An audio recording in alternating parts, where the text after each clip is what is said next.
Это актуальное интервью в студии. Петр Васильев. Здравствуйте. Одной из ключевых задач региона является выполнение программы переселения из аварийного жилья, с деталями которой сегодня мы и познакомимся.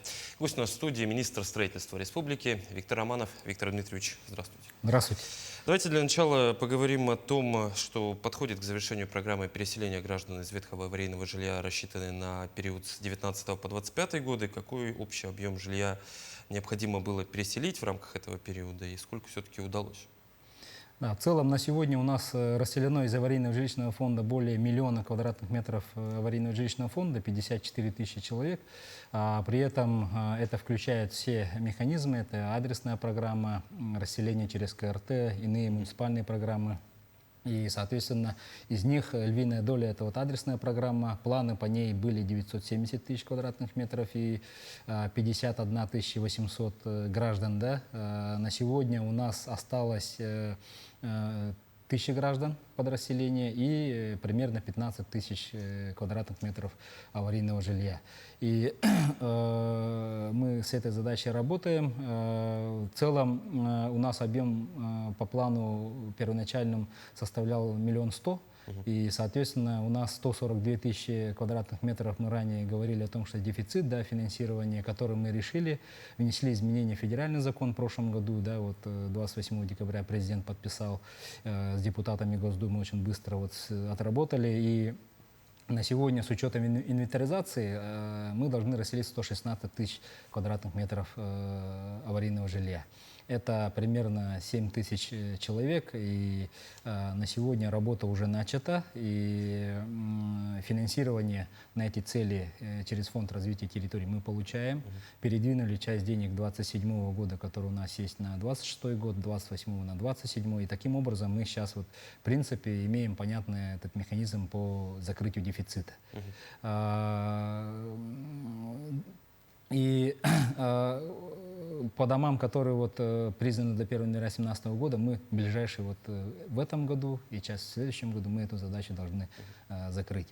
Это, насколько я понимаю, те, которые были признаны до 1 января 2017 года, уже третий этап программы реализации. Да, не третий, а вот второй большой, но он перешел на третий из-за дефицита, да, и, соответственно, внутри третьего мы, по сути, решаем вот эти вот хвосты, так сказать, да.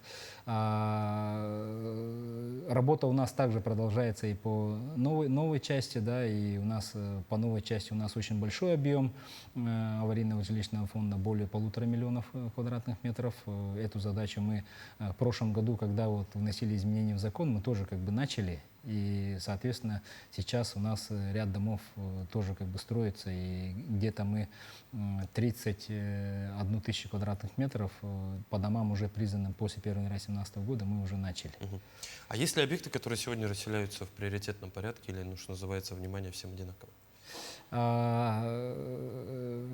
Объекты, которые в приоритетном порядке расселяются, они есть. И в первую очередь вот, в первоочередном порядке включаются дома, которые имеют угрозу обрушения, имеют решение КЧС, решение суда, да, и, соответственно, вот та программа одногодовая, которая в 2025 году была утверждена, она именно включает такие дома.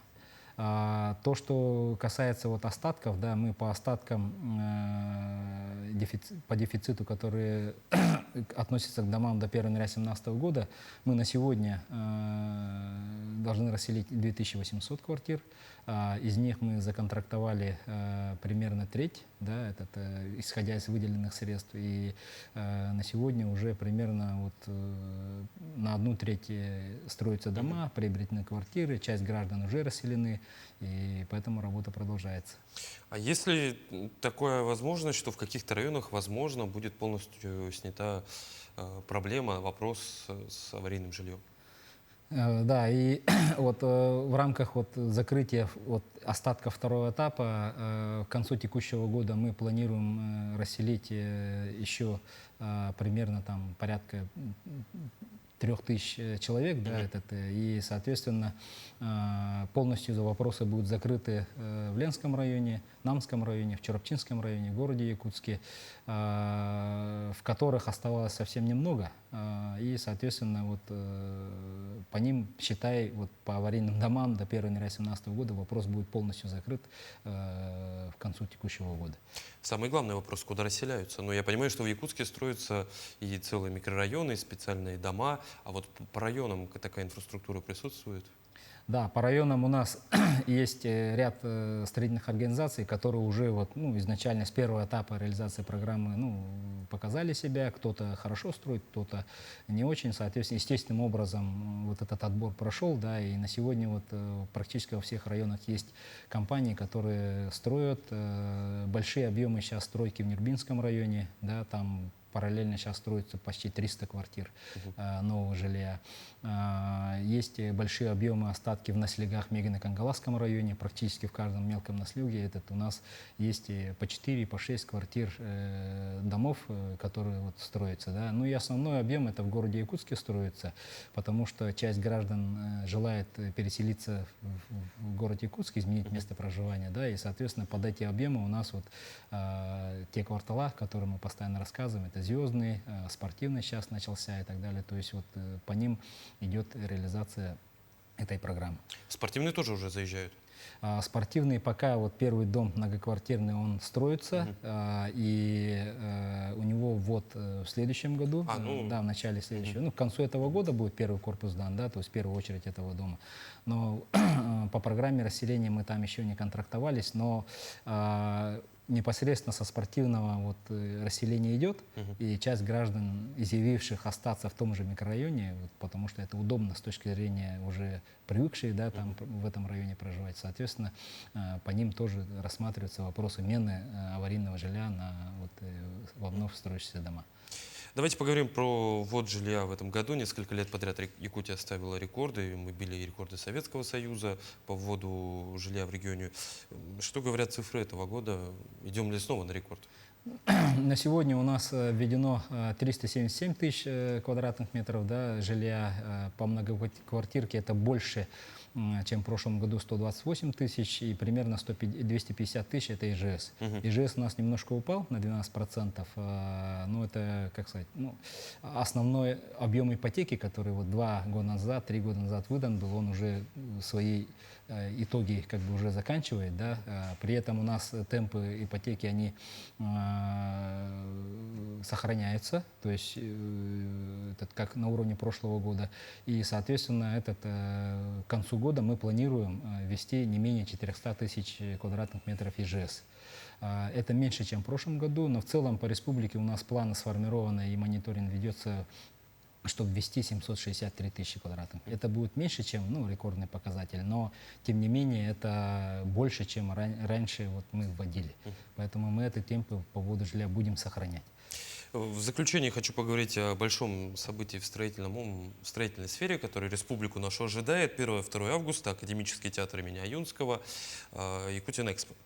Насколько я понимаю, ярмарка, выставка недвижимости. Минстрой выступает организатором ярмарки. Какая ее главная цель? Главная цель – это показать населению города Якутска, да, вот, гостям о том, что есть возможность воочию там встретиться с застройщиками, посмотреть жилые комплексы, которые у нас на сегодня строятся.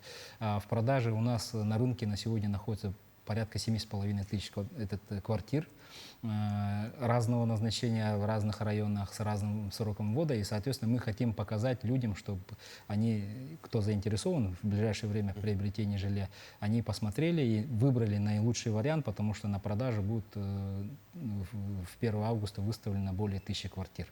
Да? Непосредственно все застройщики, это более 25 застройщиков, плюс там будут не только застройщики города Якутска, мы еще пригласили с других городов, да, кто заинтересован приобрести недвижимость за пределами республики. Здесь основным партнером у нас выступает Сбер, как сказать, основной, который выдает льготную ипотеку, да, дальневосточную ипотеку. Соответственно, они там же будут консультацию оказывать. Можно сразу на месте посчитать возможность получения ипотечного кредита, там же выбрать квартиру. Это делается для того, чтобы в одном месте, в формате фестиваля, так сказать, да, параллельно будут концерты идти, вот эти все мероприятия провести. Также на площадке Сахатеатра будет вестись деловая программа, где мы будем обсуждать про рынок жилья, какие основные тренды развития рынка жилья есть, приглашенные гости есть, Дом РФ, Минстрой России. То есть мы с приглашенными спикерами будем обсуждать и федеральную повестку, и ситуацию на рынке жилья в республике, ну и вырабатывать те движения, которые мы в ближайшее время будем принимать для того, чтобы у нас рынок он активно развивался. Ну, это такие уже даже акулы, что называется, российского строительного бизнеса, вообще отрасли, для приезда к нам в республику. Виктор Дмитриевич, я так понимаю, что это экспо-площадка, где можно, ну, грубо говоря, без всяких агентов, клиентов, там, риэлторов встретиться и с застройщиком купить себе жилье без всяких процентов. Да, В том числе. непосредственно отделы продаж застройщиков будут показывать свои жилые комплексы. Соответственно, там можно будет получить об стоимости, об размерах, сроках ввода, где какие жилые комплексы они есть. Здесь передовые у нас застройщики будут свои предложения вносить. Ну и человек, получив консультацию в Сбере, может быть, уже с одобренным кредитом человек есть, да, в одном месте, не скитаясь по всем уголкам города Якутска, да, подыскивая варианты, может в одном месте вот себе выбрать определенный вариант. Если там он не выйдет на сделку на месте, да, может согласовать время, которое может позже по этому времени прийти и оформить сделку. Ну, а кто-то, возможно, даже уйдет домой с ключами от новой квартиры. Виктор Дмитриевич, я благодарю вас за интересную беседу. Уверен, что событие получится действительно интересным. Спасибо, что пришли к нам в студию, ответили на наши вопросы. Спасибо, до свидания. Это было актуальное интервью. До встречи.